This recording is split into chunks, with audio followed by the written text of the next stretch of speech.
Got it. Okay. It's sufficient. And we're gonna go to the staff, well, actually, is there any public comments? No public comments? Is there any public on the screen? No. Okay. So we're gonna go to the staffing report first, since Daryl is on shift, and this way they can do their portion. And that, okay? So it's LeMay and House. Yeah, so give a quick staffing status update, and then Chief Klaus is gonna give us an update on officer development program, Okay, and then it was requested to give an update on the resident program. So several things going on right now as far as staffing. One, on the career side, we're proud to say we were just able to do our assessment center for the lieutenant promotion last week, and we had cashed in all the favors that exist in the whole county and out of the county a little bit. Basically on these assessments, other departments bring in their officers, and they all contribute. We had 20-some people that were helping us out throughout the whole day. Klaus got to be on the interview panel, and so that went well. In different stations were in basket processing, how you manage your time. Since that lieutenant spot that's open, we're going to get a registry. In basket, the interview, there's a command station. So how well you run a scene during an emergency, and then a personnel, how would you counsel somebody having a hard time, coaching, counseling on that. And the assessment went very well. And so 5 of our firefighters have applied and went through the process, and we were able to identify the 3 most successful of them. And those 3 will be moving forward for the interviews with Chief Camp and I on the 22nd. And just one position? Yeah, this is available, or it's one position, but we get to keep our list of folks if there was another lieutenant spot, it's our registry. So, and then that in turn, being as all 5 candidates are internal career firefighters, you probably deduce down that we should have 1 firefighter opening soon enough. So the downside was we didn't have a single volunteer on our registry that had applied for a career spot with us. So we extended it out, pushed it out to July 10th, to give more of our folks a chance to get on there and apply, go from there. In fact, last night, Chief McBride and I gave a presentation on how the hiring process works. We had about 8 or so of our folks show up and take advantage of that so they can learn how to apply. So talk about the preference points. Our volunteers get 5 extra points on that list to help process through that. So kind of in tandem, but after July 10th, we're able to get processing on our firefighter. That one will take a bit longer. The lieutenant one's already background's done, all that stuff's done. We're simply changing the pretty icon on their collar and changing salary, but they'll be starting up right here at the beginning of July. The firefighter would have a longer process, but we're starting now. Well, starting after July 10th. So that was on the career side. On the volunteer side, we have graduation. I think did I go out to everybody? I believe everybody saw the update. There's graduation on Monday, the 20th at the Montman campus on the SPSEC. And we'll be graduating Chris Sanchez and Xavier Barnes, Jake Carlson, and they'll be going right on to platoon. Oh, they're getting assigned to platoon now. We did have 1 lateral. Janet and I were able to go to Bates Community College and have a good talk with them a few months ago. And we got 1 member that's a graduate of Bates Community College, lateral firefighter EMT. And his name is Bryce Graham. We're getting him assigned to platoon just as soon as possible as well. He's getting his paperwork finished up. He'll be on there. And then the other benefit to that one was that he also expressed interest in the resident program. So certainly like the resident program here at the end. We have 4 new recruits. I was looking for some input, how you being the end user, how to get the updates when we have recruits. I know it's always confusing. What is that, a recruit? Is that a probie? Is that an applicant? There's all these different ones. I'll share a few ideas because we had talked about it. Chief Camp and I have been really trying to put our heads together on how we identify what the need is for a volunteer pool. For years, when I brought in folks, it was kind of down to a matter of, well, 12 sounds good, 18 sounds good. but we didn't really have a defining, what is our number, what is our goal? And if we just take the mindset that the more the better, we've learned the hard way that that's not always the case either. So we're narrowing down, but I'm kind of leaning toward, and I've been working with the battalion chiefs a little bit. What would be a good ideal head count? And it's kind of hard because, you know, if somebody's LOA or somebody's not as available as someone else, or someone else can do as many shifts as possible, and someone else doesn't do as many shifts. But how do we get to a measurable? And so where I'm kind of landing on now, I'll reserve the right to adjust this bar, but I'm landing on about 10 per platoon. So if we can have 30 total volunteers, and assign and break them down to 10 volunteers per platoon, we're gonna see how that staffing offset supplements between our career and our volunteers on there. And kind of the rationale was that if we have 3 shifts in each platoon, and if we had 3 people on each shift, that's 9, and then give a little extra wiggle room for one because somebody's always gonna not be available or something like that. So the idea being that, and if 3 people are assigned at a given day, statistically, one of them can't make it that night. So it kind of narrows down. The more likely, I'm hoping, assuming, I don't know if I'm right or wrong yet, but only time will tell. But if we have 2 at any given night, and that should be that difference between the staffing and unit, staffing and engine, and then between our career staff, our lieutenant and our driver operator, for 81 and 83, 2 units there. If we get at least 2 volunteers, the more would be better. If we get at least 2 volunteers on at any given night, then we go from to a 3-person engine crew at 81 and at 83. So that's kind of what we're really trying to. So how many volunteers do we have on staff right now? So 31 right now. And how consistent are they on showing up for their shifts? It's kind of a own story, you know. Yeah.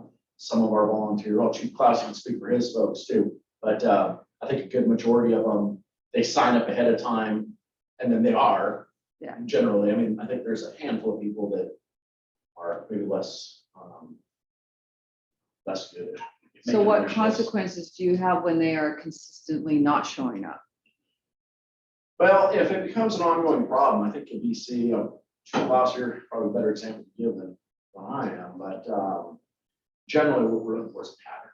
We try to not be too much of a stickler. If somebody has a hard time, or somebody misses some shifts, or something's going through a rough time. But we haven't been too hard on folks if they, you know, have some unique circumstances. But it's generally more case by case. But when somebody has a constant, they're constantly not making their shifts. That's usually when the lieutenant and through the PC will have more of a counseling session. What's going on? What can we do? Is it different days? Correct me if I'm wrong, but you have a better handle on this. But I think that when we change to the every 9th day you shall be here, Yeah, to pick about every 9th day, people have more ability to pick a day that will work for them. And is that accurate to say it's been a little bit better since we changed that? That is better, yes. And what we've seen is, you know, consistency is a challenge for Yeah. people. They have other things that they're required to do, and sometimes those responsibilities supersede their ability to come to work. Yeah. Here for us as volunteer. So there have been times when people have had, you know, excused absences, if you will. Essentially, we'll get a text and let us know. One of the benefits, that'll speak to this OBP program too, of the current staffing model that we implemented this year, is that we have each shift is assigned lieutenant and drivers. There are 2 drivers. That's at the moment, because of circumstances, we don't all have 2 lieutenants. But we have a lot of the structure in place, and then it's just a backfill, as he said, Chief LeMay, regarding whether we're going to get a firefighter or a firefighter EMT to assist that crew and then make it fuller company. On my shift, I'm lucky enough to have several officers and drivers as well, volunteers. So if, for example, one of them can't make it, then we don't have to break down. It doesn't make us unable to staff the stations appropriately. In fact, tonight, Lieutenant Dodge, who's a volunteer officer for us, he was unable to make it tonight. He knew that in advance because of his schedule. So he came in and worked 24 hours for us last Friday, allowed us to not take overtime, request overtime to fill a vacancy that we currently have on our shift. And tonight, Lieutenant Donnie, who's here with us, is actually supervising his crew. Oh, cool. So- Okay. We've been able to do that. That's the value of having this additional supplemental pieces of the volunteer staff. It's very important. We talk in depth about the qualifications of each. So when they come out of the academy as firefighters only, we've been talking about the potential to get them into the EMT academy so that we can get more qualifications out of them. As you know, most of our calls are EMS Mhm. based. So just in terms of our data, we need EMTs and firefighters, not just firefighters, if possible. But we're happy that any of them are joining us. We encourage all the members to attend both academies. Brandon, can I back up just a second? I want to make sure I understood. Actually, I know I didn't understand, so let me try to clarify. The number of 30 volunteers, is that a minimum, or is that we're trying to just get that number and be at that? Right now, it's my first stab at what I'm guessing might work, might help offset it. So if it's 30, that would be, and then this doesn't count OSP, our sport Right. drivers, just the responders on too. So if I can get it to 10 is what I'm saying is that target, the minimal target, Right, but So- it's minimal. right? So what helps me is. It's okay if you get more, and Right, you might try to get more, right, but if I can kill at least. that's it. It helps me balance Minimum that the you really teams. want to have to function. All right, and then second question is, if you have that number, I got a little confused about the engine and the aid unit.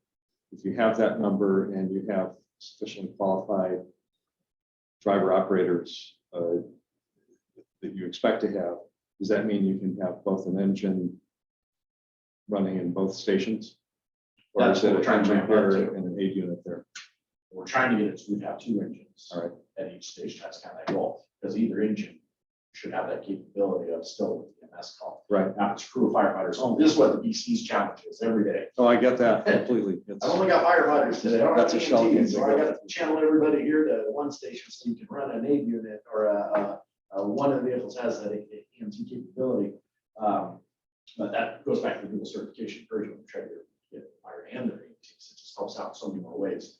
But what I'd really like us to be able to ramp up to, let's have 2 full engine capabilities with 2 EMTs. And then all 3 ideally would be fire qualified with that engine crew. And then hopefully 2 EMTs on each of those engine companies. If we can get to that, then I think we can start really seeing some differences, but I'm not saying we're there. I'm just saying this is kind of that next step. that Yeah, how we might measure I what appreciate might be what you're saying about the goal, because I think that's absolutely right. And as long as this is like a minimum level that allows you to achieve that, but you may need more to be able to achieve that too. Yeah. And you're approaching it that way. I'm good with that. And it might be that we need a bit more than 10, but sometimes it's all right to give yourself a goal that's achievable. And then adjust. Yeah. Maybe it should be a little bit higher, but at least we're ramping in that right direction. And a lot of it really is so individually dependent, because if one or a handful of volunteers really aren't, or they're on LOA a lot, then it just changes the whole dynamic. So there's so many moving pieces to the whole thing. It's just kind of a stab at finding some sort of target and see if that target will help offset our staffing goals. So is it a way of looking at it is that it's 30 active and skilled volunteers That are on. that, Yeah. right, who Right. are participating. So that And kind of gives that. then there may be more who fit in the leave of absence bucket, but they don't count as part of the 30. And then that's kind of the next challenge that I'm trying to figure out is on a particular platoon, 6 of these people are on LOA. Well, I just counted 11. But if 6 are on LOA, so it's not a true number. So by ramping that back up, What do you mean 6 or, I didn't quite hear what you said, 6 or what? if 4 or 5 or 6 people are on LOA, Think about. and I just, on a leave of Okay, absence, okay, and I said that we have 11 on that platoon, that's not Yeah. true. yeah, So still playing with all this. This is just kind of an update on some attempts to give some sort of staffing capacity. I know Chief and I have had a lot of discussion on, well, how many volunteers am I trying to bring on? If I don't know my own goal, it's impossible for me to say how many I'm trying to bring on. Yeah. You know, and we've already been talking and updating on the fact that our numbers have already gone down. We are seeing a good caliber increase of folks that come through, although we aren't getting the same head counts for multiple reasons. Some of it is our own application process. Deliberately changed and increased standards on. Some of it is the volunteer realm is a different arena. Some of them are going to other departments for all those reasons, but it gives a better idea, I think, we at least know what's my thermometer, what's my goal. There's how many volunteers we want to have. And then every 6 months, as you know, or sometimes every other month, a volunteer moves or leaves, resigns. So if over a 6-month period, I lose 4, then in theory, I should try to bring on 5 or 6, because generally somebody doesn't work out or make it through. So trying to get that formula, it's more of a guess than a formula. So how did the communication plan work with the advertising you did? Did it work to bring on some volunteers through that radio advertising and all that? Oh, know? To an extent, we're still studying how effective all that was. So we're going through it now. It's a little bit early, Okay, namely because we just this year, or a few months ago, we gave the update on what the plan was for staffing, or advertising and recruitment. Mhm. And our next cycle will be October. Okay. So we're coming up to the point where we're about to start hitting all those advertisement meetings out again. So then in October, that's when we're gonna be doing our next interview session for our next volunteer group.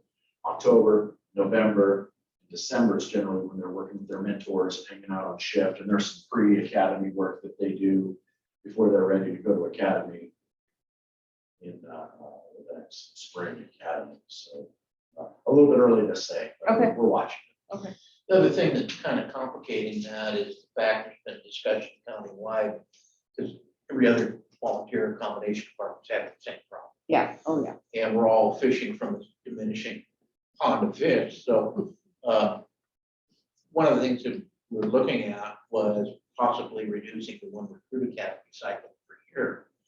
And that would change how we do all of this. But we had a meeting the other day that basically reaffirmed, at least in the foreseeable future, we'll continue with plan for 2, Mhm. which will help us. But again, if the market's small enough to where we can really only afford to do 1 a year, that could affect some of this. So that may increase may have to increase the cushion slightly a longer period of time. So like Brandon said, there's a lot of moving parts to this. I can add one thing to that. I think one of the most telling pieces that I've identified so far by talking to each of these members when they come on, or even recruits that are going through the academy, is when you ask them what their goals are, why are they volunteering? Quite often, actually almost 100% of the group at the moment, their focus is to get the certifications, get the experience so they can become career members somewhere. We know that that's something that the chief has accepted and as a given, that what we're not getting is somebody who's going to come in and serve for multiple years in all likelihood just to remain in the role. And so we don't capture as many driver operators. We don't capture as many officers on the volunteer side. We're not attracting those people because if they are good and they're all doing the work that they need to do, people are hiring.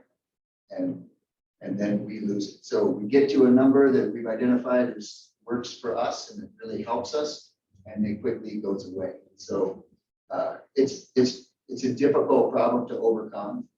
What we want to support in everybody's development along the way. We also realize that, probably 80% are going to be gone shortly, and then the other 20% will, continue to look. So that's something that we've talked about with every recruit probationer that comes to us. We ask what their goals are, what's your intent? And we're not really seeing a lot of long-term plans to volunteer so far. That's probably what other departments are experiencing too, though. They bring them on as volunteer, train them, and they take whatever job is available. I would guess. Right. So it makes those numbers really difficult to maintain. Once you get to it, it quickly changes. Yeah. And it's a constant And that level we get to when we get their firefighter and their EMT, we get some experience under the belt, that's when they're the most valuable to us. That also just happens to be the minimum requirements to get that career job. And then they're ready for it, so that's when we start seeing that. Well, and being a That's right. smaller department, we don't have the turnover of career people. So our opportunity to hire our volunteers is harder. That's why it's so valuable, this particular opportunity for the volunteers that we currently have. And I really appreciate the work that both chiefs have done so that we can actually incorporate or, include as many of our current volunteers as possible, because I'm thinking that will tell a good story as opposed to there, we have, 12 volunteers that are really close, but can't quite meet the requirements for us to even include them in our process. And we'll start to wonder, well, why am I Yeah, why am I volunteering here? for South Bay? Yeah. Exactly. So I think they've done a great job. Your email to everybody to communicate our change of date, giving them the opportunity to come in and get the information we can provide them so that they're prepared. You know what they're stepping into when they come to the assessment. They can do the best job that they can.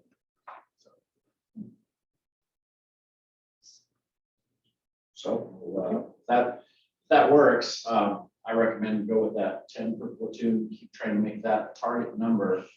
And then over time, I'll compare the chief's monthly reports to see, is it doing a change, hopefully this is a change. But keep monitoring, maintaining, and then see. And then of course I keep working with our battalion chiefs to find out what's really happening on the shift level and what are the challenges with staffing. 83 generally becomes the easiest thing to pull down to if you don't have the right combination of folks, pull down to 81. The next measurable could be, is it just an A unit or are we seeing the difference between an A unit versus always having an A unit? So not there yet, but those are all one of the goals we try to ramp up too. Okay. Okay. Any questions on the staffing stuff before we do ODP? Okay. So officer development program, I can just give a quick little update. We're all aware of the fact that officer development program has been an important goal for us for years. We've had different versions of ODP, give or take over time. It's always morphed, but I don't feel like we've ever really tackled it because we've got all the different pieces on it. We've got what's true leadership. We've got all those certs and bells and whistles and classes that you go and get. We got how do you match up to the job description? How do you truly mentor and empower and coach? And how do we get all of our assets, people to help fold it into a good structured formula that's digestible and achievable, and yet we're really truly making a good out product for what's going to help. And obviously, we don't want to have it be that we have a volunteer or a career member, we have a ODP, we want it to be able to be, or any person will become an officer. And I'm proud to say that Chief Klaus has been taking that, doing far more than I was ever able to do it. And so I'm really proud of all the work he's been doing. And, I'm going to hand it over because he's going to give us an update on what it looks like.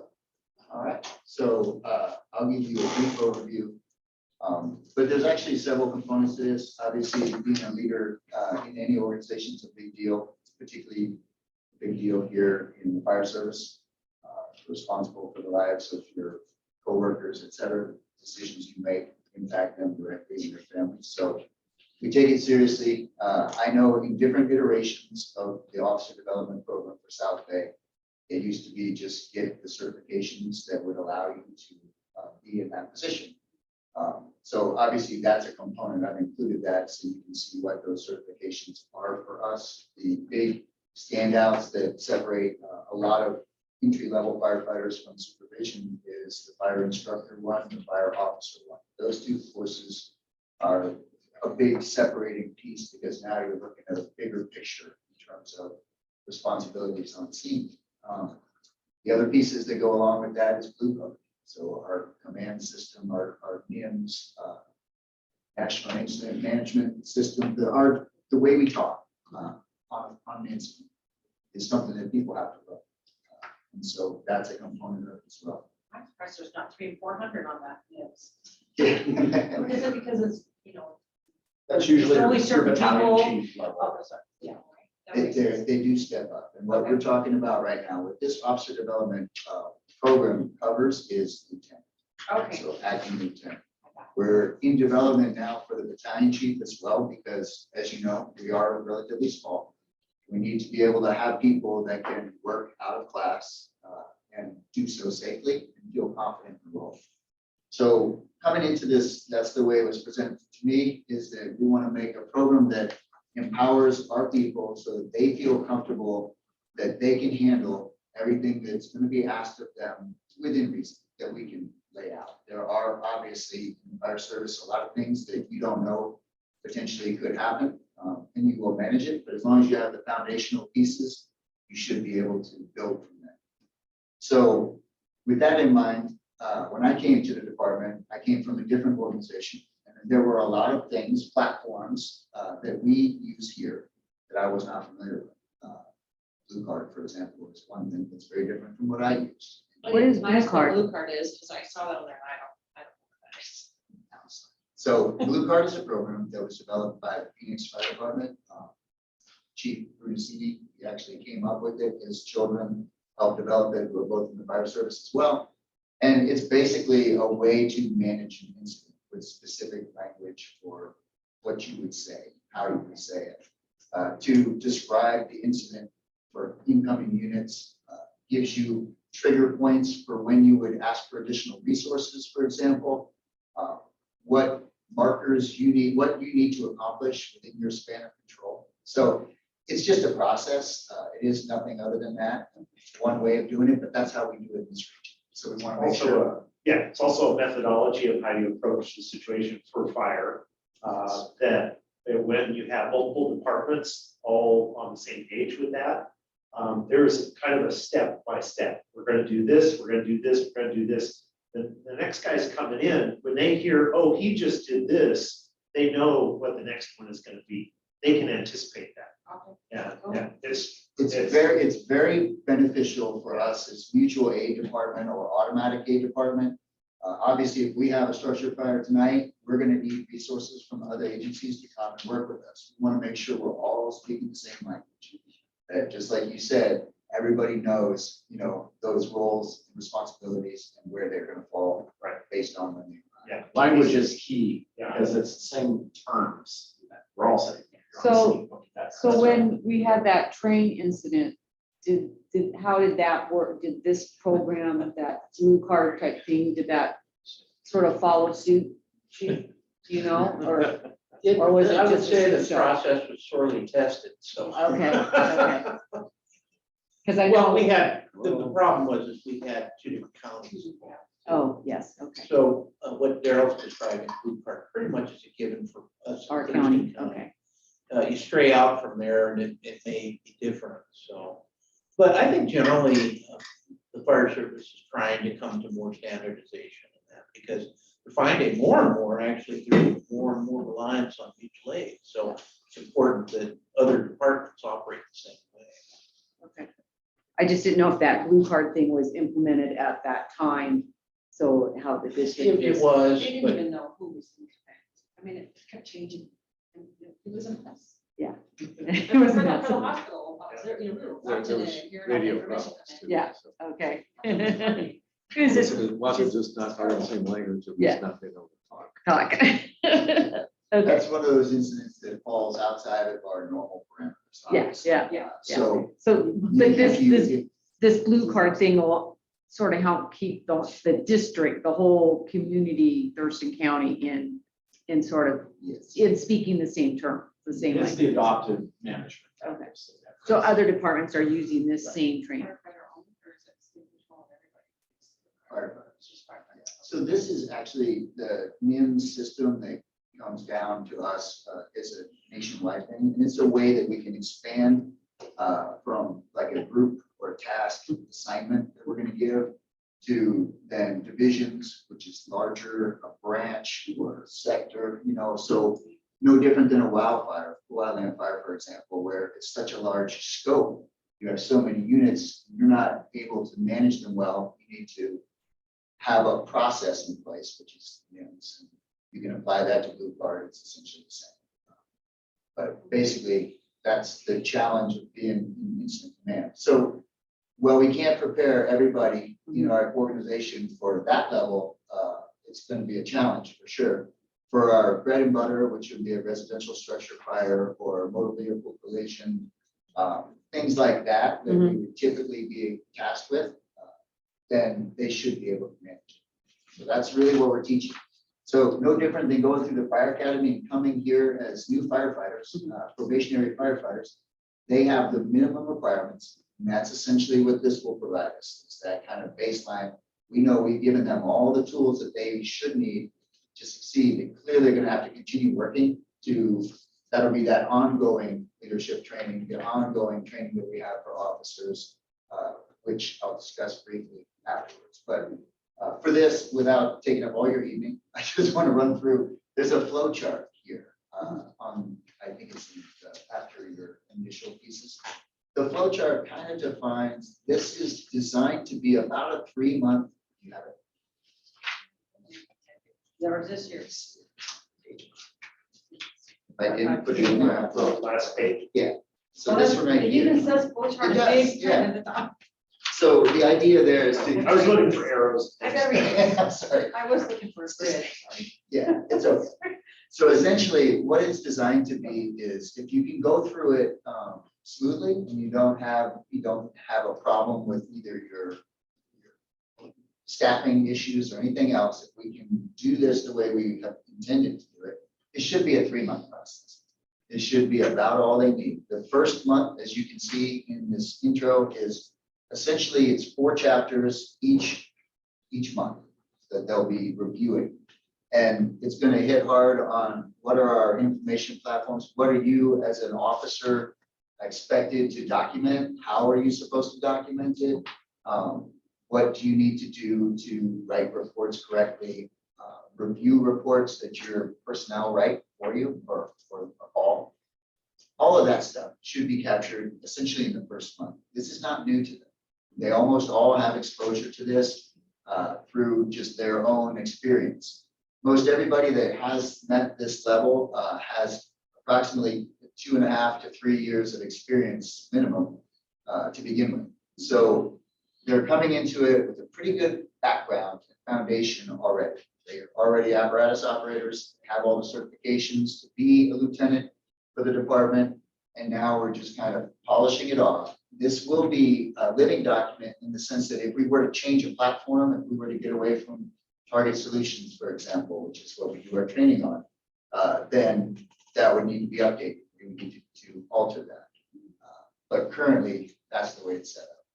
So by month 2, they're still going through the book, the next 4 chapters of the book, and it begins to talk more about policy, just to make sure everybody that's an officer understands the rules, the playbook that we have. Because if they ever operate outside of a policy that's defined by the department, then they need to be able to explain exactly why. There needs to be a reason. No different than if we have an emergency rescue and we can kind of supersede or go around the rules of 2 in, 2 out. We can risk a lot to save a lot in that instance. So it's the same kind of concept. You have a question?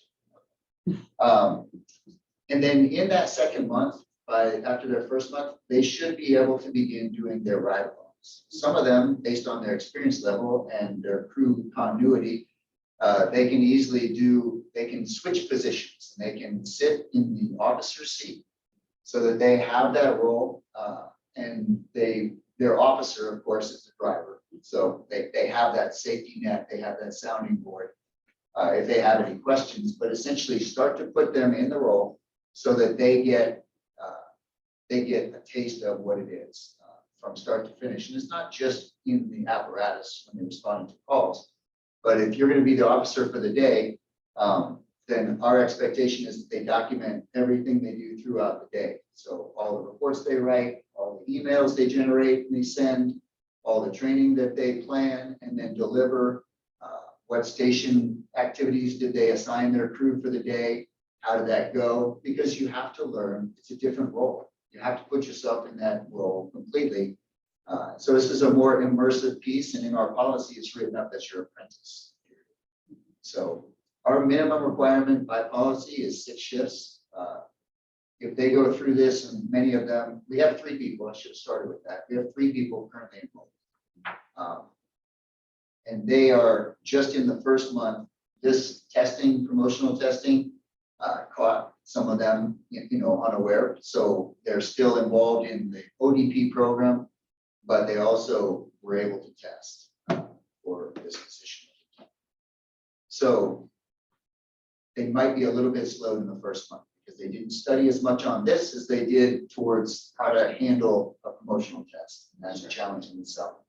So we'll go back to this as they kind of cool off from the testing process itself. And then we can kind of go back and refine this process. But by second month, they should be able to do their ride-alongs. Minimum is 6 per our shift schedules. We're typically here 10 days a month. So they could easily get 10 to 20 of these apprentice shift days as an officer with their officer's supervision. And then once this is completed, by the way, month 3 is when we really go into the focus on running scenarios, being in charge as an incident commander, for example. So they start to get those same scenarios. It's the same stuff that they went through and tested on just a week ago. So we're hopeful that this builds a really strong foundation for them. And then by the end of their 3-month period, if it takes a little longer for, like I said, this promotional thing might have put a couple weeks in the middle of it. My expectation is they were given this in May 16th, May 15th, that they should be pretty much done in the middle of July. And that'll allow us to have additional resources. If an officer is on vacation or Kelly Day or sick, then we can fill that role with the apparatus operator who is acting out of class. And then we can backfill with a lower paid employee instead of hiring just lieutenants. Because as we said, that currently that's a challenge because a lot of our lieutenants are having to work additional overtime, and we got to try and pay attention to their work-life balance as well as we listen to the needs of everybody. So the last thing I'll say about this is that this manual, it's very detailed. It's a lot of quality content here.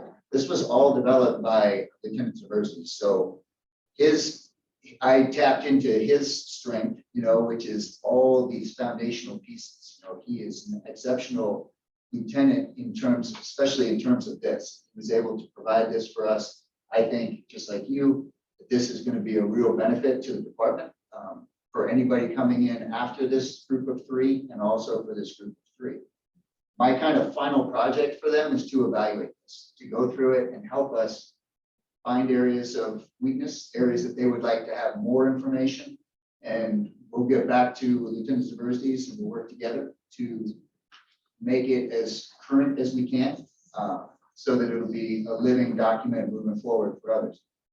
The thing that this doesn't teach is what it actually means to be a leader for the department, how you need to develop your personnel, what your focus needs to be. And that speaks directly to Chief's servant leader attitude that he puts out with every single hiring, even the recruits that come in, they get it. The promotional testing, they get it. So I want to really start to focus, shift a bit of the focus from the technical details that a lot of our personnel have down, including our current lieutenants and battalion chiefs. And instead start to layer in pieces of what leadership training can we bring to our officers and acting officers so that we can create a better environment for the entire department. That speaks to the volunteers, that speaks to career staffing, and that speaks to hopefully the ultimate end, which is our external stakeholders, the customers, the people that we actually respond to. So that's just a general outline of what this is. This is lieutenants, as I said. Still working on the battalion chief because we need to get that built as well. That will be less focused on some of the specific calls that we have now and more focused on the bigger incidents, for example. You have a structure fire, but now you have a Mayday at the same time. So make them slightly more complex, more stuff to manage, which is the role, obviously. But then also really work on the shift management just in terms of scheduling, because that is a management issue, really. It's just I need the right numbers, the right qualifications in the right seats in order to fulfill our mission, which is 2 stations staffed 24/7 with fire apparatus. That's our goal. So this is a step towards that. That's a good step to it for it, especially just having a template. I mean, you're swapping out the more advanced things for higher leadership kind of thinking, but having a tool for the lieutenant, for the company officer, for that first level, just having a way that people can learn how to do it. Ideally, once you add in all those extra things that we would expect of a chief officer, but at least people are familiar with that. Here's how I go about doing it, structured process, and then not even mention that we can document and show everything. Somebody has this. So do you have anything implemented, in this on, if there wasn't a BC in charge, that these lieutenants would know how to interact as a battalion chief? So of course, yes.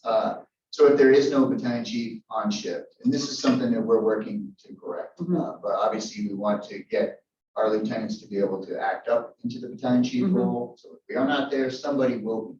They'll right? know Even how. if they're working out of class. And then we can backfill behind that. Mhm. On the other hand,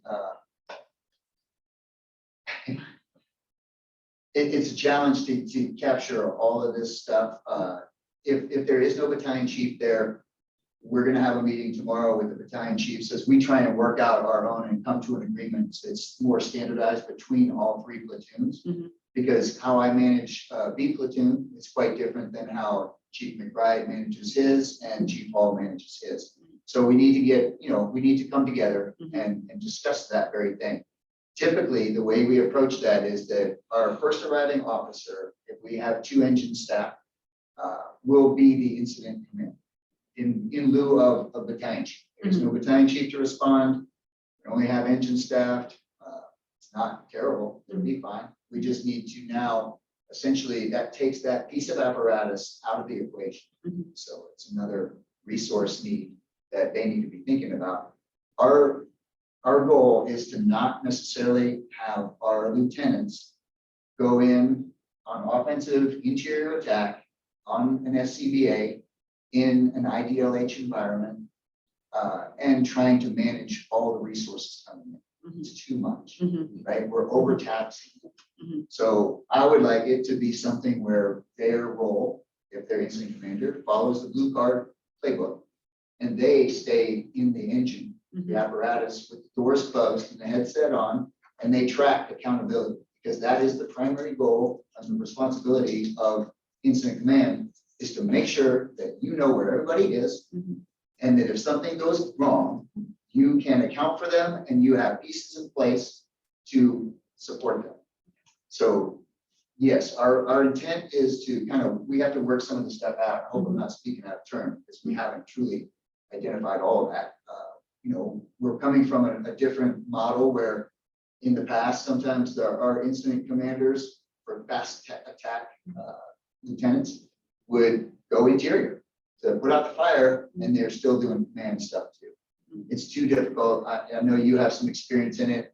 Certainly those of us that have done it, it's too very hard. You're not going to document it. And you're lucky if you can remember it or hear it.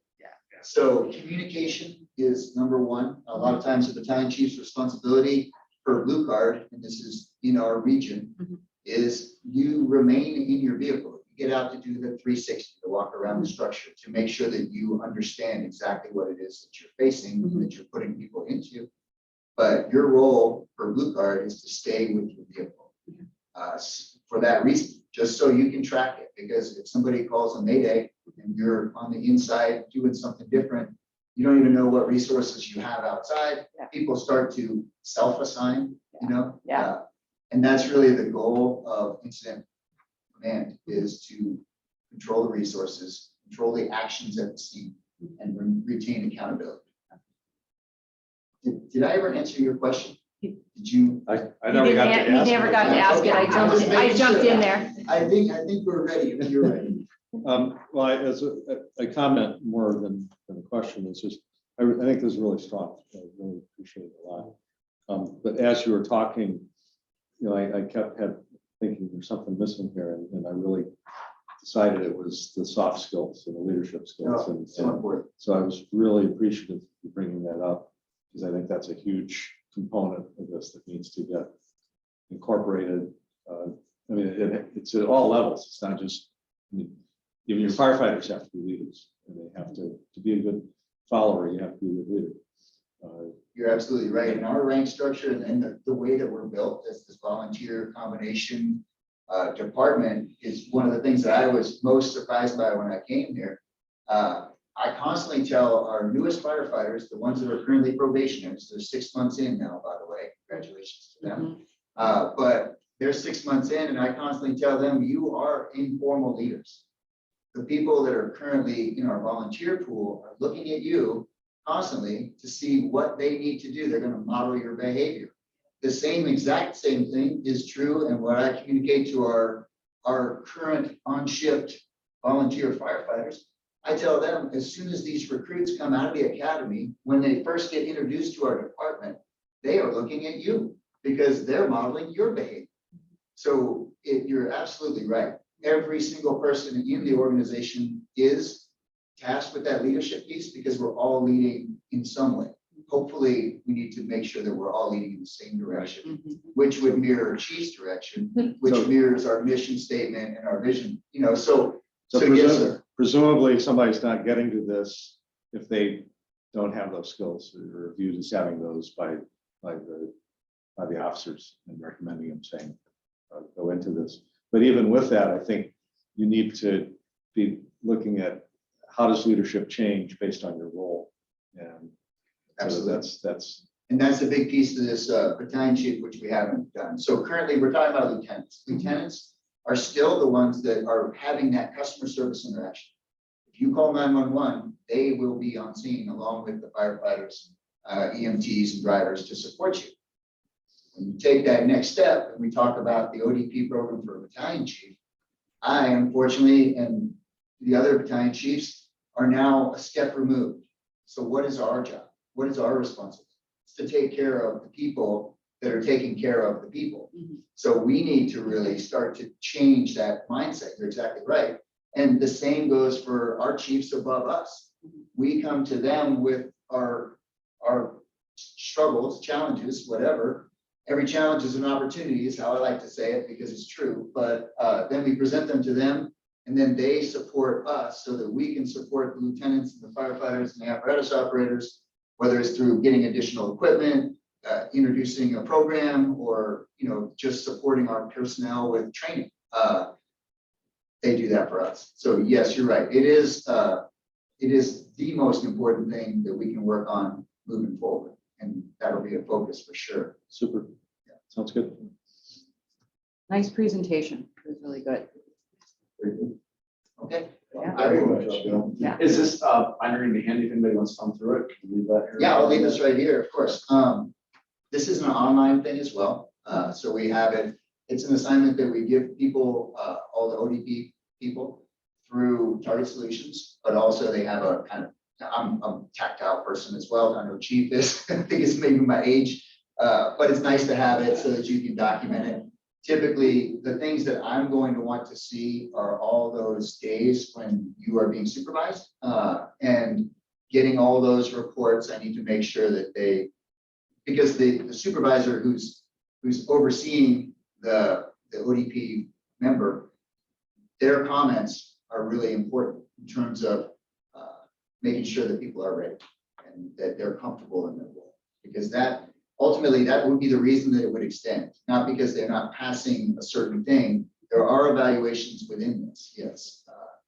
But the real goal here is to make sure that if you become an officer or want to work out of class for us, that you feel confident and that you feel like you have been given all the tools that you need and the training that you need to do so safely. Because that's a terrible feeling to be put in a role that you do not feel prepared for. Yeah. So yes, this will stay here. Another thing, this will probably go out to our current officers, volunteer and career, so that they can review it as well. Some of this information is new to them. It's new stuff that's come in since they've been lieutenant. We want to make sure that everybody understands this is what we're teaching to. They can also provide feedback. That's what we're hoping to get. Feedback from those current officers, because they may say, we need to put more emphasis on this particular area, less emphasis on this area. So that's the goal moving forward. I'll start introducing that to those officers in the third quarter, which starts July 1st. And it's just going to be the first 4 chapters. They're going to go through it pretty much at the same time that the ODP members are. It's just kind of a fundamental shift from what we had or what we were trying to develop was basically 2 different tracks, one initial track and an ongoing skills maintenance track. Daryl's kind of pushed them all together and we're using the same format for both initial training, but also giving the opportunity to current officers who didn't go through this process, the ability to come up to speed so that there's a leveling there. That the current officers are picking up the stuff that, that they may not have done and maybe week in and that, as well as new training for our new officers. So, I really applaud them for this because it really is standardizing the expectation that we have for the individual officer. And 2, it's giving them a standardized tool to use to get there. So I think it's absolutely great. This is a big thing. As far as I'm concerned. Similar syndrome we've had in Fire Academy or EMT. If you went to Fire Academy 10, 15, 20 years ago, you don't know what these new guys are going through. And there's a disconnect between our ongoing members that don't know what the new ventilation techniques are. And then we were just training what we already knew. And then there's a difference of that, which is gradual. So just to back up what Chief Laps is saying is that same idea makes more sense, is inadvertently all of our officers, except Chief Van Camp included, will have gone through all these on their own. We just probably have more time rather than 3 months. So So you mean you're gonna go through all those officer training things too? yeah, they would get assigned all officers to mandatory training. Yeah. So we just get the pieces of them. But the benefit is we know exactly what our new officers are learning. We're doing the same thing. Yeah, So we're all starting to do the same thing. nice. Nice.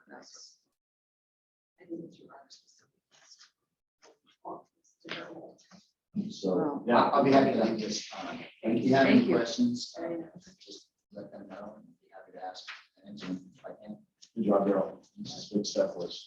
Thank you. Thanks, sir. You enjoy your evening. Thank you for your time. Yeah, All right. That was really good. Yeah. He's done lots. That's really good stuff. He's good at delegating too. He's having to get a lot of folks chiming in.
Sorry about that, Justin.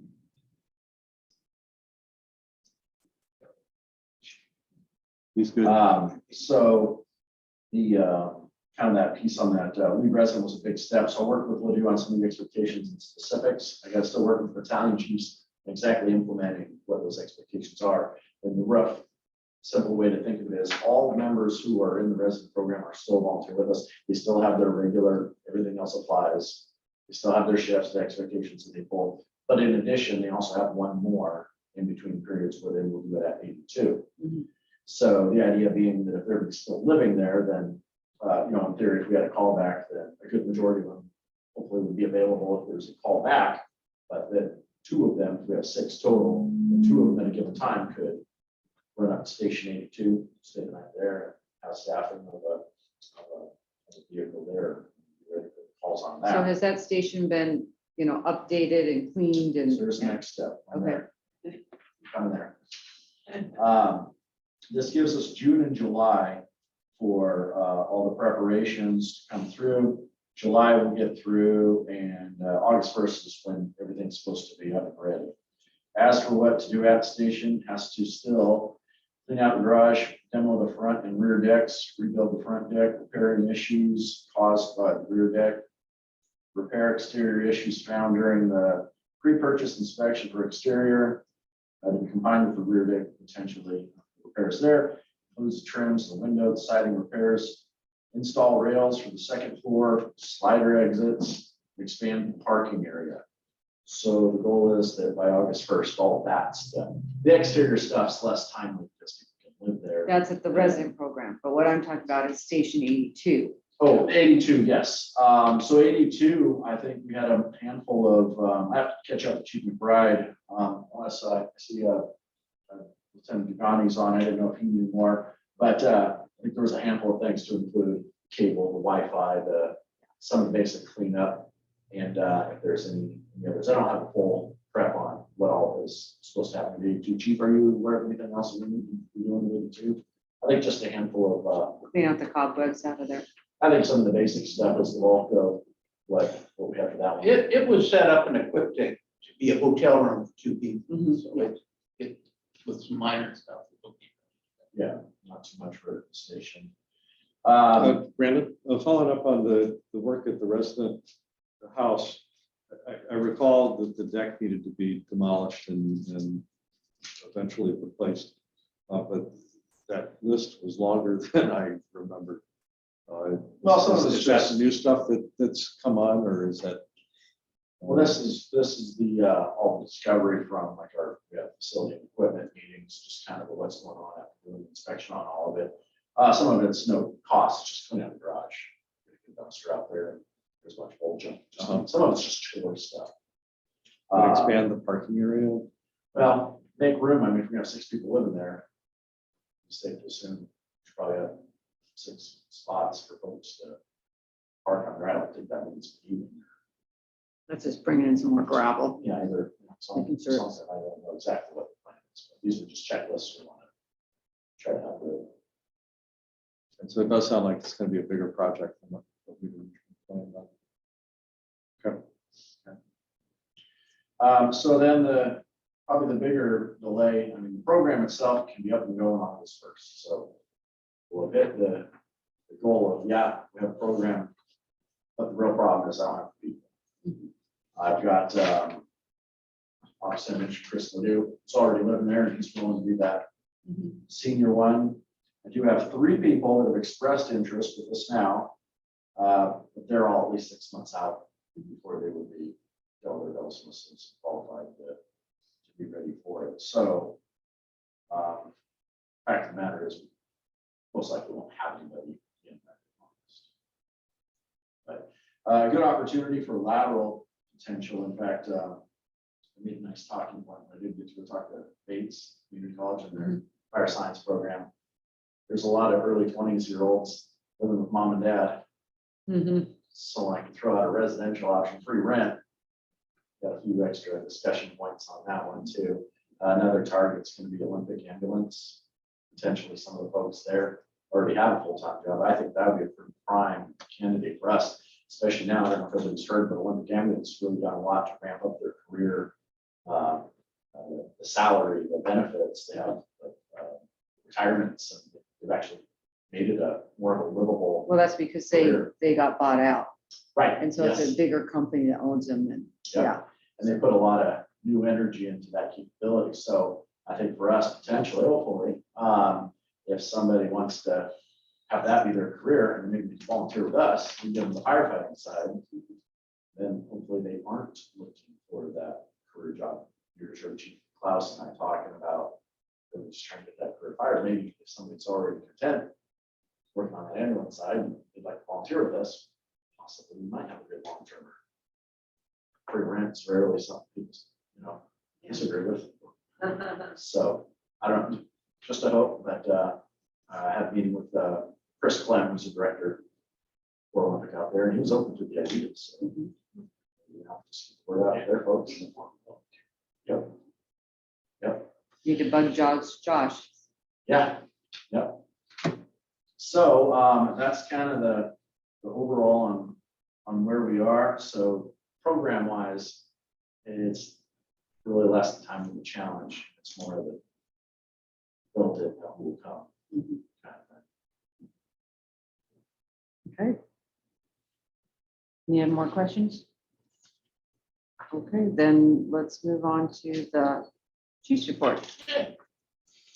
Had the opportunity to send out the May report. Glad to answer any questions. Hoping you have an opportunity to read through it. I saw a spell in there, but you know what, I didn't bring it with me, so I'll look it up when I get home. It was like one little two-letter word that wasn't. Oh, okay. Sorry, I didn't As- print it off, I was gonna. As I read through, you had, in the public relations on May 19th, met with Jeff Johnson and for the Olympic Clean Air Agency. So what was that all about? Not just a customary meet and greet, he happens to be one of my neighbors, so he's the new director and we interface, of course, with him for air quality and for permits and so forth. For the buildings kind of thing. Well, for the region, I mean, they're the ones that enforce Department of Ecology air quality rules. okay. And then he's just stepped out, so I was gonna have Chief LeMay give an update. He attended the Washington State Fire Chiefs in Wenatchee Conference. How did that go? Oh, for me, it was great. Was it? Yeah, it was my first time. I've been to the training officer, so they have a training officer subgroup. Mhm. It's chiefs, it's training officer group. I did that for several years. Helpful when I was training officer, but now that kind of more of that chief Mhm. level stuff is what was helpful for me. They had an overall theme of mental health and wellness and fostering supportive culture in your organization to encourage that wellness. That's a pretty big theme on a good majority of it. Learned a lot on kind of how peer support programs work. He already has a program that sends folks to with some training on that. It was a great intro for me on Ledge 101. On what? Legislature. Oh, okay. Our bill is passed. through the Oh, legislature. okay, Thing okay. on the fire service, how all the different players, I mean, I know the bill becomes the law thing, but the actual, the chiefs group, Mhm. how that works, and then there's the union, and then there's the representative, and all that. So I don't know, I got a lot out of it, but an update, there's an attorney that talks about some of the pitfalls that happen in the fire department. So what to watch for, with the laws, this and that. I'm all excited with all these new things I found, and I come to the exec meeting with Heidi, chief, and yeah, there he knows. But for me, it was a lot of good stuff. So I appreciate the support and letting me go to that. Definitely got value out of it. Pam, you So got a I question? found it. It's under equipment and facilities. F, 1F. It's the last sentence. It says the district is expecting to receive the first equipment in the fall and training for the new equipment is being developed. To say, is Well, being yes. developed. Yeah. That was the only thing I found. Thank you. Always, don't check it. See, I did read Valid words. it. Yeah. But it didn't show up. Or grammar. No, you got any questions for him? Not on the report, nope. Dan I or did Doug? want to ask, if I may, one question on the equipment facilities, item E, that the fire equipment technician, repairs on engine 81, was that warranty? On the new, yes. Okay. Actually, our experience on warranty work on this one is significantly less than it was last. So I'm very pleased. Yeah, no, thank you, I didn't. Nothing? Okay. Okay, so we got that. So now we got that one done. Peer support program. Well, one quick thing. The T-CERN project, which is Thurston County Emergency Radio Network project, kind of affects us in two different ways. One is that we're going to be getting a bunch of new equipment. Of course, we have to train everybody how to use it and everything. So I've acted as kind of the coordinator of the project for our district because in my previous life at the state, I did the same thing. So I have some experience and it's helping. Everybody's busy, so I mean, helpful. So we're about to receive some initial equipment that people will get to try out, play with, figure out, try to break the darn thing. And so we're in the process of doing that. There will be some training involved. We'll have Chief Cloud stuff with that. The other piece is using Station 82 as a repeater site for the network.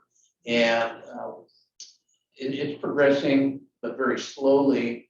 One of the things that that we're looking at now is the county's part of its due diligence needs some documentation on our septic system out there, which has been there for 40 years, and we're having difficulty finding any documentation of it, of course. So, but when we get that and we get the permit for that for the project, then hopefully we'll be able to begin doing some work out there. Been great delays in the project for supply chain, for delivery of equipment, parts, and so forth to assemble for the mobile stations and all.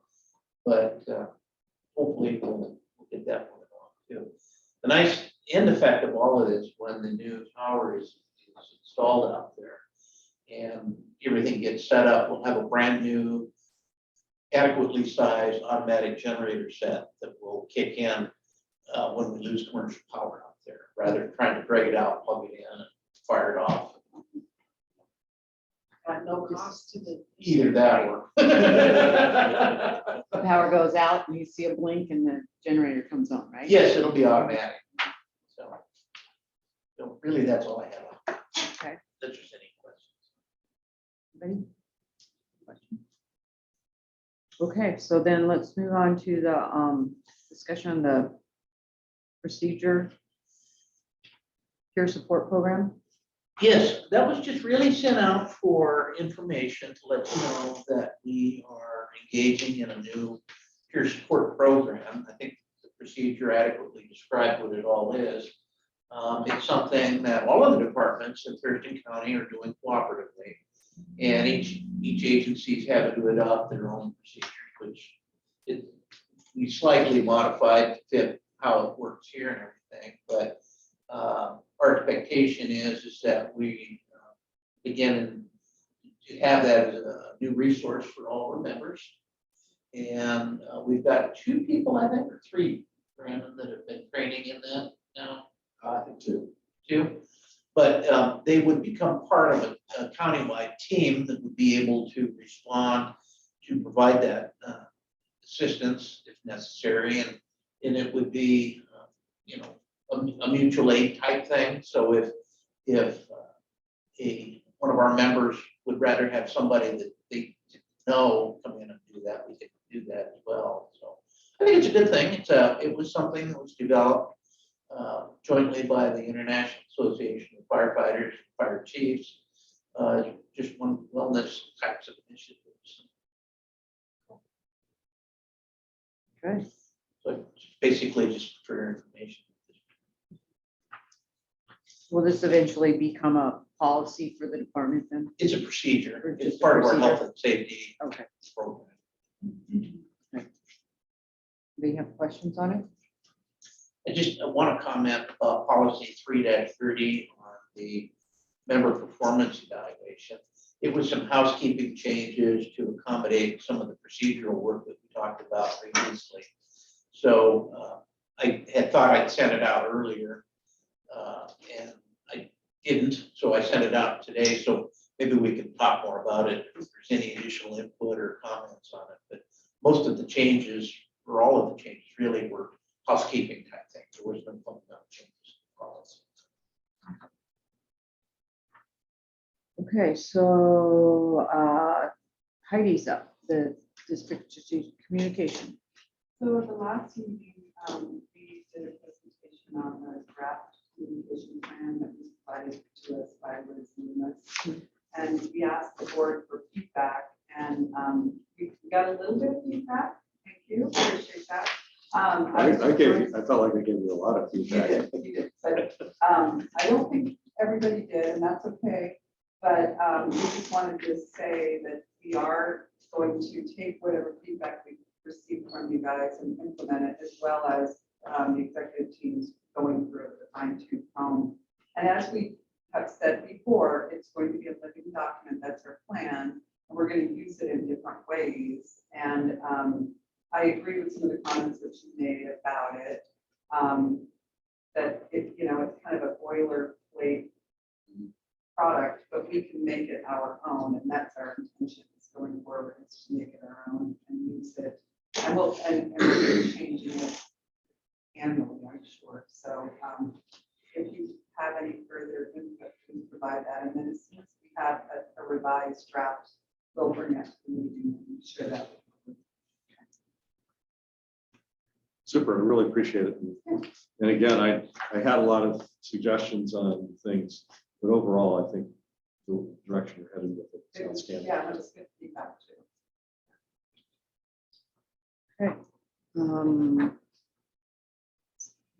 Okay, so we need to approve the minutes. Yeah, so we've got two sets of minutes, one was a special meeting, one was a regular meeting. I don't believe there were any changes to make those to the minutes that went out.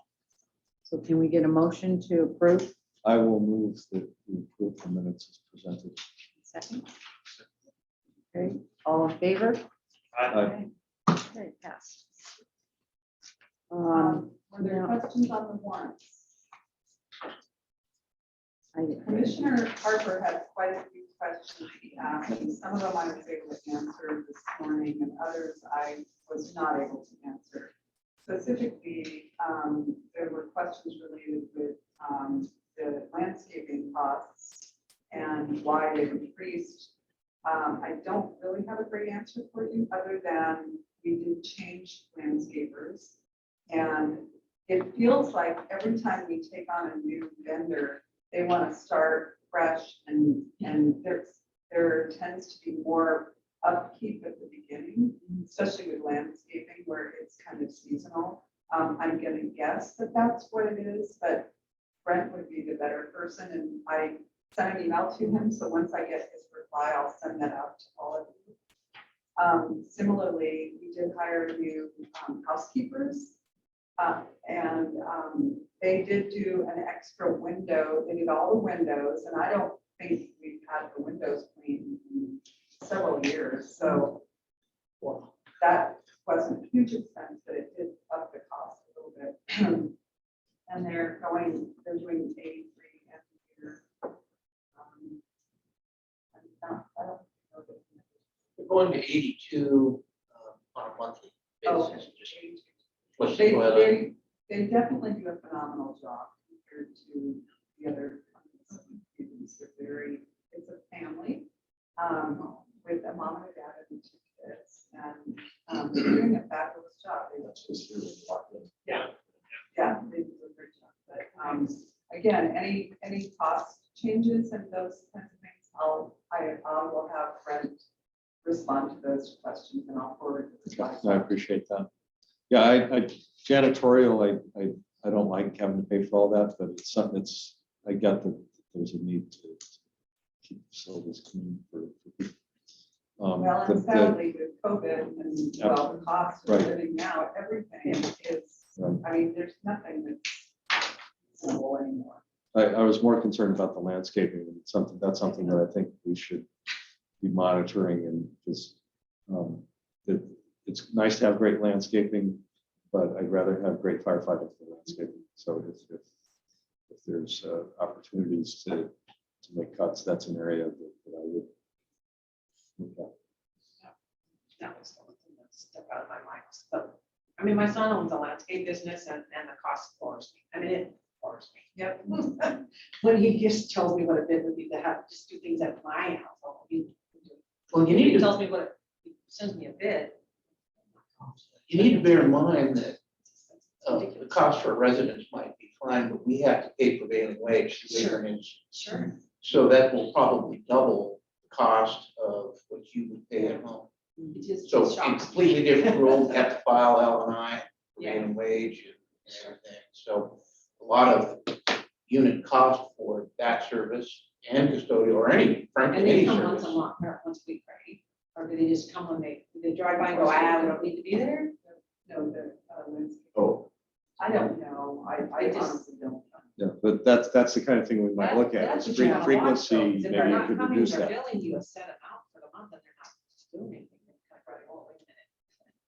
Well, and then the other is the gas prices are astronomical, so that's a good portion of their, if they don't have electric mowers and they don't have electric blowers and they don't have, all that, then you're adding. So maybe they need to do they give you an itemized list on what they do when they're here? Or do they just They've give you, got a perspective. okay. Because it's like, We'll have Pressure Brent, washing. we'll have Brent follow up. I mean, okay, we went through this a couple years ago. And he provided a report then. So Okay. maybe it's time. okay. So do you have any more questions on the warrants? I was just looking at item number 558, Thurston County Central Services, that is state agency for the portable radio maintenance. Do they check out all the radios that are? They've done preventative maintenance on them eventually. And on the next page is item number 598. There's Thurston County for some outside radio maintenance. That's base stations. That's the best, okay.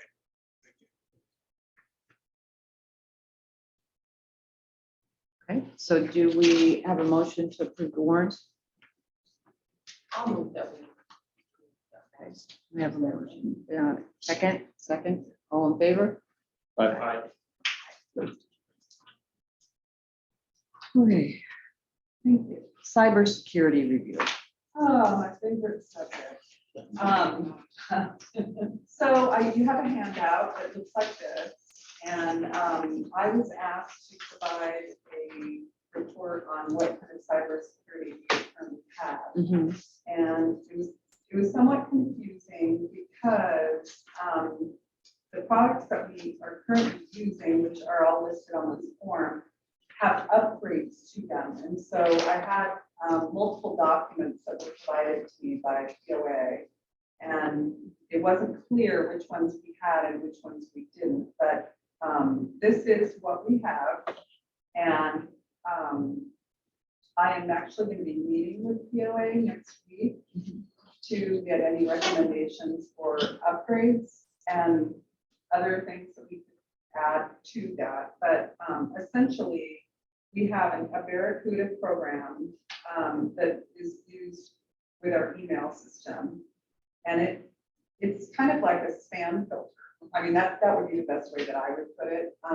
It actually will put any questionable emails into a special spot, and it sends you an email saying the Barracuda has found some, and then you can release them or you don't have to. I think it's doing a lot more in the background, but that's all that I see is that occasionally I get this Barracuda notice. We have a new, well, it's not super new, but we purchased it this year, I believe, firewall called WatchGuard. And it has a lot of, in fact, it works so well that I'm supposed to be taking a class next week. And I tested out the software the last 3 days, and I can't get into this program through the Washington State Learning Center.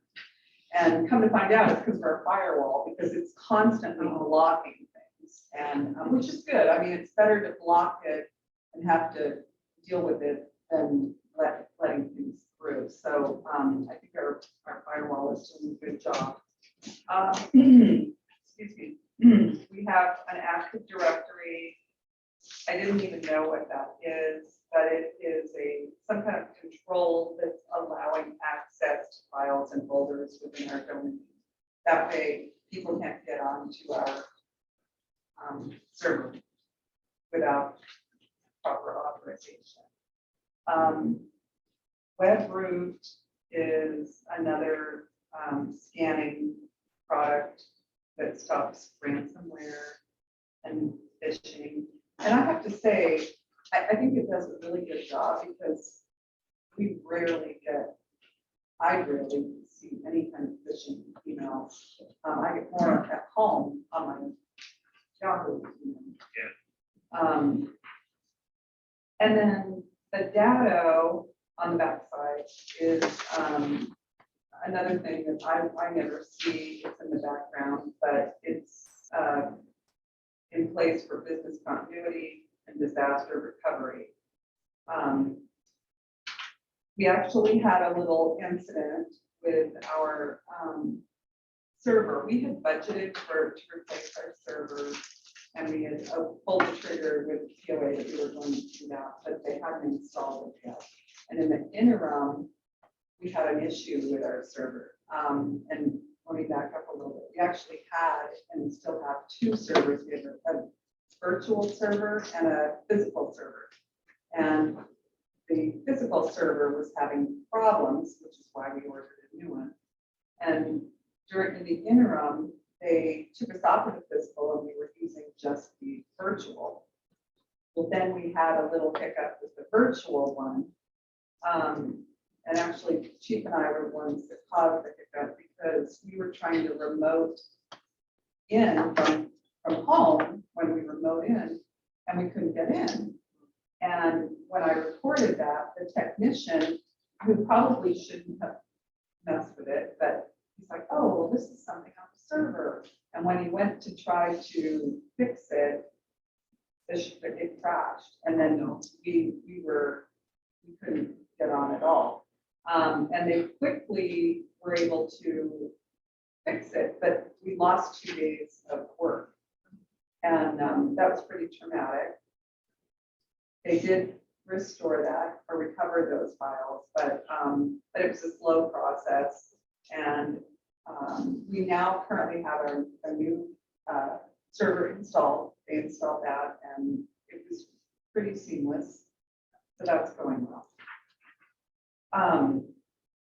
Anyway, I don't know how the data was involved with that. I'm going to find out when I have my meeting with them next week. I'm going to get a little more details on what happened and what we could have done differently in that situation. And then we also, regarding cybersecurity, have implemented the multi-factor authentication, and that is a service that's offered through the Office 365, which is what we're using.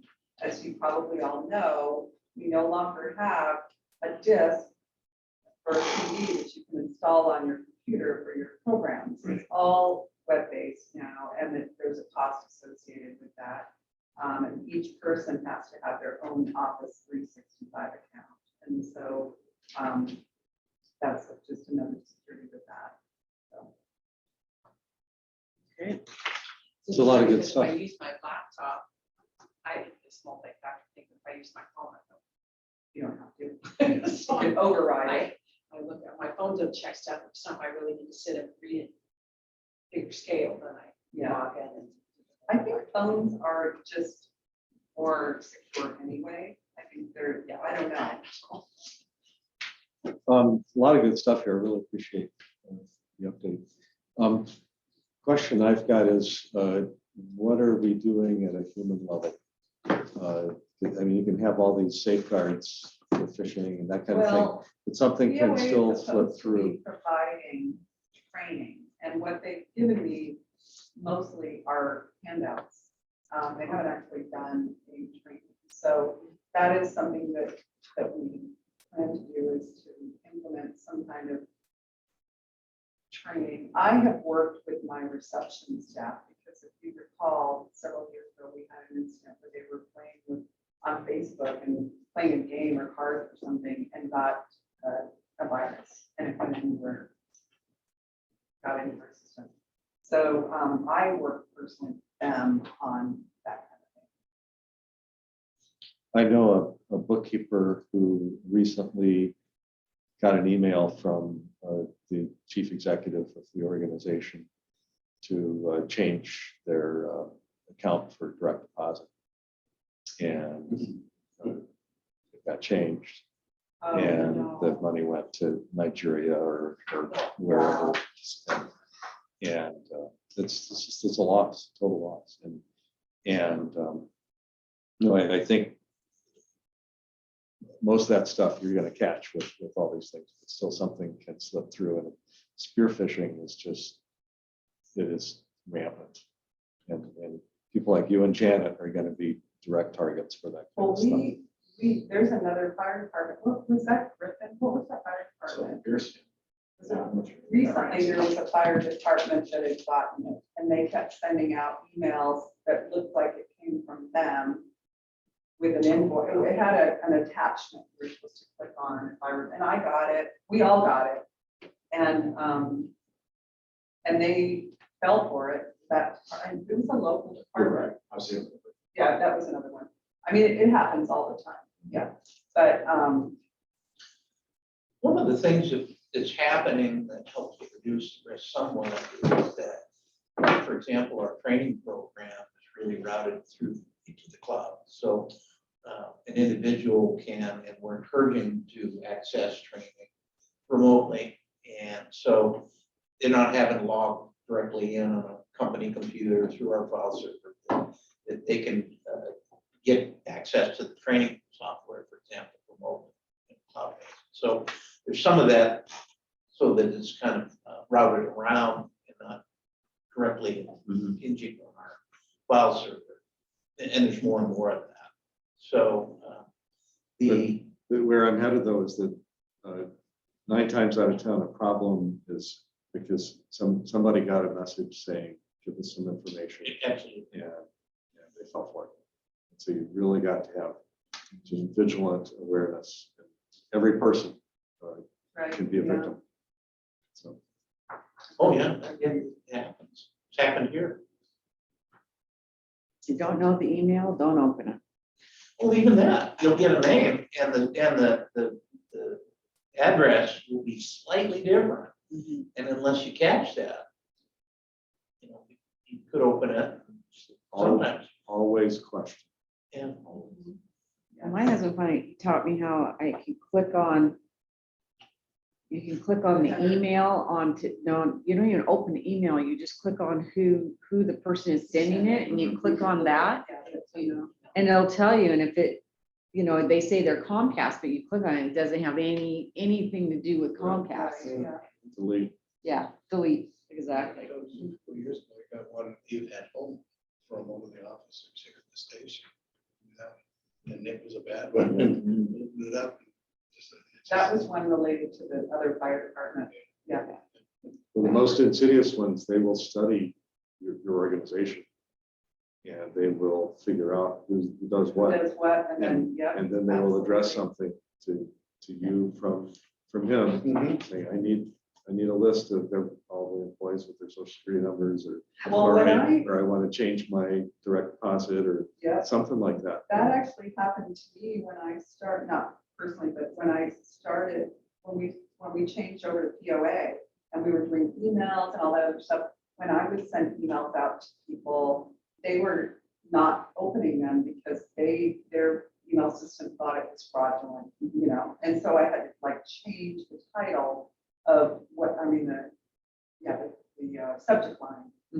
Because whatever subject line I used was a red flag for them, so, but it was legit.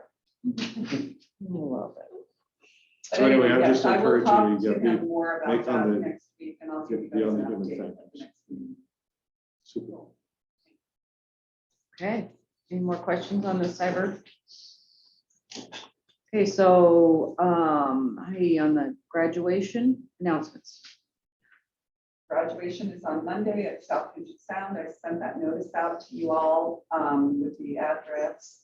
And then we do have a special meeting on June 28th. Are you all going to be able to attend that one in person? You are not going to be able to attend it in person or at all. Probably not at all. We're gonna get him, he's camping. Camping in He's mountains. a retired camper now. Retired and camping. So you're actually retired from the state now? Yeah, 2 weeks. Nice. Can you get a satellite phone? So are we all retired then? Except, these guys. Except the working ones. The board Board members. is retired. But all the rest of you are able to attend in person. Yeah. That's all I I don't think have. I don't think I'm babysitting that day, so I'll be able to go to the service. Okay, and then special meeting, okay. Commissioners' comments. This was a great thing that you guys put together, the officer training for lieutenants. I think that's a big step for the department, I think.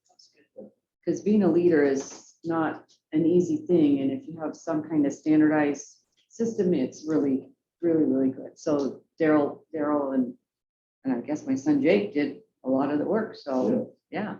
He said he was working on something, but it was like, so that was nice. I like where we are with the budget. I also hear from Grant. The drafts are great. Good snapshot. It looks good, you guys.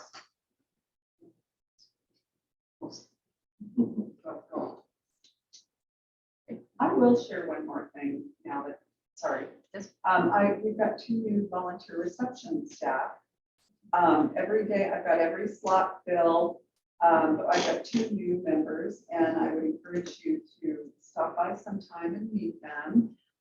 One of the gentlemen, his name's Tyler, works 4 days a week, 4 days, 3. He had wanted to be a firefighter and was in the military, and I don't know his whole story, but when he left, he has PTSD and said that he couldn't be a firefighter, but this is the next best thing. And he loves it. And he tells me that every day. He says, I just love being here. And he's delightful. And, but anyway, and then I've got another gal, Roberta, who just started, who's also very, very pleasant. And she had worked with the emergency management team, is that right? And she works on Thursday mornings, and she's also great. So we've got a lot of great volunteer reception staff. Now, did Susan Carlton come back? Yep. She did? Yep. And Peggy Brink had been with us, and she had left before COVID for a while, like a year, and then she's back. And then Pat Gill, of course, we never lost her. She's been here forever. And Ron, and who else am I forgetting? Oh, and Bonnie Fox. Yeah. Anne did not come back.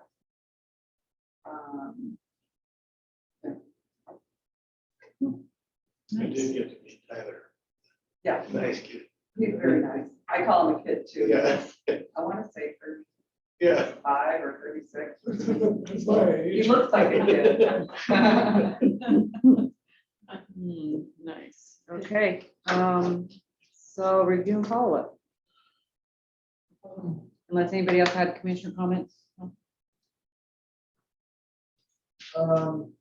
We will, Brett will follow up on. Maybe we'll have a presentation next time on landscape contract. Answering questions. We will be working on a second draft for the strategic communications plan. Probably bringing that back here at some point. And we'll be asking for the board to be able to, between now and next month, review the update to policy 3-30 and let me know if you've got any input. And that's about all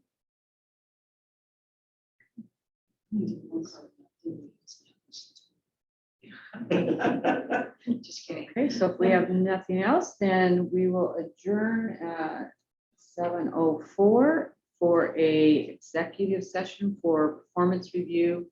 We will not do any, how do you say it? There, No actions. no, yes, thank you. There will be no actions. Justin, thank you for joining us. We're going to be adjourning now. Bye, everybody. Have a good evening. Oh, and the executive session will be